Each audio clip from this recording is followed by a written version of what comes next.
Hey guys, today is March 9th, 2016, and I'm going to start another batch of bone broth.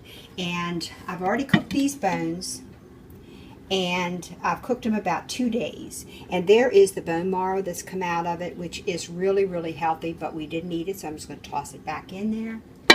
And over here is the beef broth. The fat is separating. It's just almost ready. I can go ahead and put that in the fridge. I'm going to put it in. I've got this quart size container, and no, it's 2 quart. Sorry, size container. And then after this takes and hardens, I can lift that right off the top, and then we drink the bone broth. So then I'm going to not even worry about washing this, because I'm going to add more bones to it and more water, and I'm going to start the process again. So I have knuckle bones here, and I have soup bones. So I have a total of around 4 pounds here in these 3 packages. And I want to tell you guys, soup bones are very, very expensive when you get the grass-fed organic soup bones. But it's still a lot cheaper than standing in line and getting your handfuls of prescription drugs, which we don't take anymore. We just don't do it.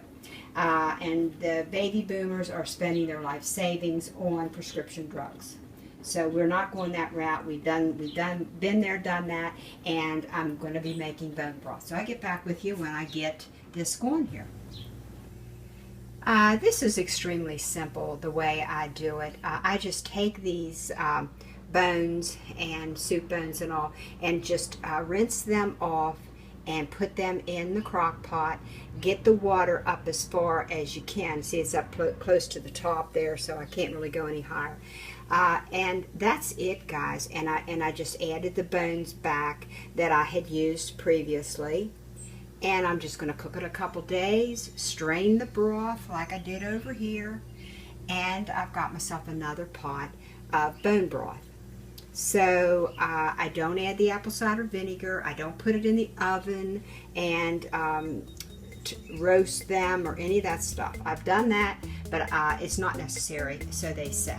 So I'm going to take their word for it, and this is the way I'm going to do it, and just simplify it, put it in the crock pot, cook it 2 days, and I'm done. This is an added note. I'm going to set the timer for an hour. And put it on high, start the crock pot on high, and then when it starts bubbling, if it takes a little more than an hour, I just watch it till it starts to just bubbling slightly, because I want to get it hot, because these bones are right out of the freezer. So then I turn it to low and cook it around 2 days. So the knuckle bones is the cheapest. The soup bones with the meat, they're more expensive. So there is 22, 23, 27, about $28 worth of bones with a little bit of meat on it. But the value is in the broth. It's really good for strengthening the cartilage, and like if you're thinking on knee surgery, this would be something to consider to do first, to try to rebuild the cartilage. LP has been into the broth, and I just add enough water to cover the bones, and I'm going to keep cooking this and then strain it tomorrow morning.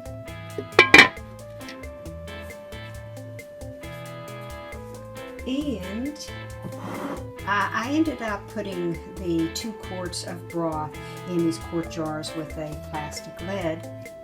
And then the fat that comes to the top, I just use it for frying hash browns, for instance. And this is what's left of the broth in that quart jar.